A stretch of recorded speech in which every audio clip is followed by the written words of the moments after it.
Now, there are so many other things that we talked about, and this is one of the things I want to unpack with Alex that we really didn't get on was I don't think we directly got on it, but we did talk about it in the sense of how does a white Bernie bro, right? Let's just go with the very worst description. Let's go with that young 24-year-old white Bernie bro. How could they possibly connect with the Black community? And I think that's all that's left at this point, because if we are waiting on some endorsement from a super Black leader, that's not coming. Hillary Clinton already snatched those up. If we're waiting on a Black political thought, you know, they are attacking Cornel West left and right. They attack Killer Mike left and right. So it can't come from anyone that's like a celebrity. It has to come from that one-to-one relationship between a quote unquote Bernie bro and someone from the African American community. The problem is that unless you actually have a real conversation like Alex and I just had, it's going to be kind of impossible for Bernie to connect with the African American community. The most important thing is that dialogue, that conversation. Let's just be real. Alex wasn't really, Black Lives Matter wasn't on his radar, not as a direct issue. As an economic issue, it has always been on his radar, just like it has always been on Bernie Sanders' radar. Because when you talk about the economics of America, you can't talk about the economic plight of poor people in America and not talk about the economic plight of African Americans. So in a very real sense, someone like Alex and someone like Bernie Sanders has been connected to the cause of the Black community for a long time, but not in a very specific racial definition. And because we do live in the era where you need to be able to connect on a very real, tangible connection of race, and realize that you weren't talking about our issue directly from a racial perspective. You were talking about our issue directly from an economic perspective, but we also want you to talk to us in terms of race and the reality that we don't connect naturally without us putting some effort into connect and just to talk. All of that to say, the bottom line is, if Bernie Sanders and the Bernie bros and the Black Bernie bros and the Black burners and everyone who's involved in this, if we just open communications, you will see that there is so much more that we connect with rather than that divides us.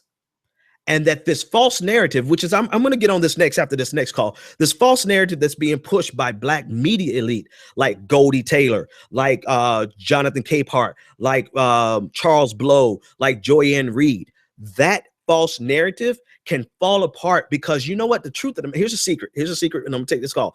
The secret is African Americans don't connect with them. We might identify with them, but we don't connect with them. Joy-Ann Reid knows no more about the African-American plight, the average African-American plight, than Alex Law did before he started digging into Black Lives Matter. Real talk. Because if you go to Ivy League, went to Ivy League, you're making 6 figures, 6.5 figures, you're doing great. You don't understand what it's like to be the average American, let alone the average African-American, 51% youth unemployment, 31% in poverty. So truth be told, if a poor white guy would stop trying to convince us about Bernie Sanders' civil rights credentials and would just talk with us realistically about how messed up this economic system is, about how hard he has to work and how hard you have to work and how hard we have to work, and just talk realistically instead of trying to push Bernie Sanders marched with Martin Luther King down our throats, and just talk to us about the fact that we're all up at 5:30 in the morning and we all are working all day long and working for money that barely pays the bills. You can connect with us way faster than a Charles Blow, Jonathan Capehart, Joy Reid, Goldie Taylor combined into one megazord of blackness.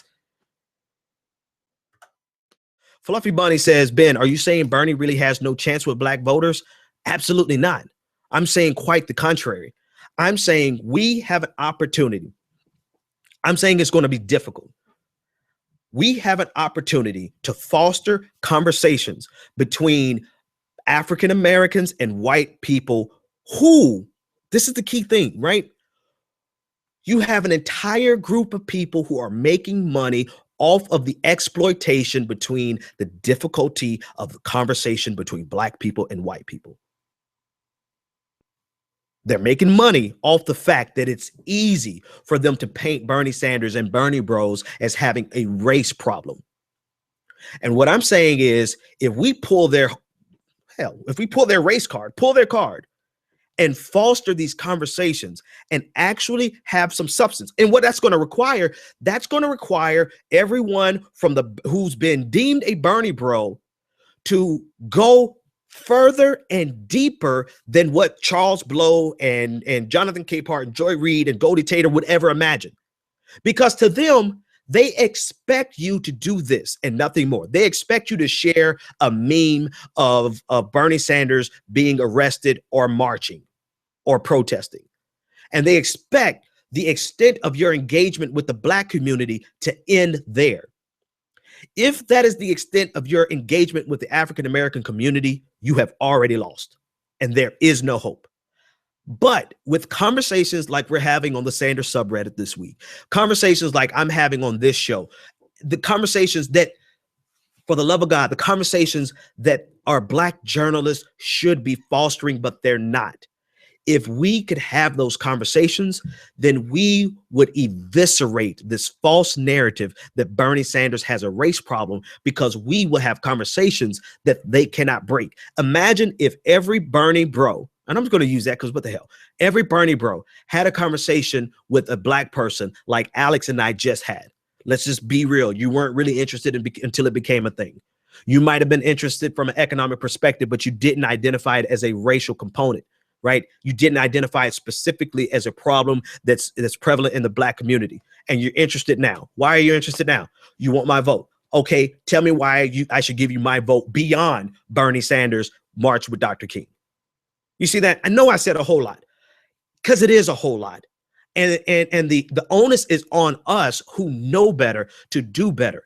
And this is why I'm so ticked off with these fake black journalists, because they are not interested in elevating the conversation. They're interested in manipulating the conversation.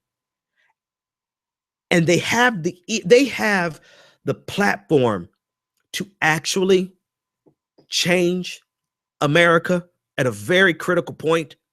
But instead of elevating the conversation, they're basically just doing hit pieces and fake journalism to the detriment of the black community. Caller, you're live on the air.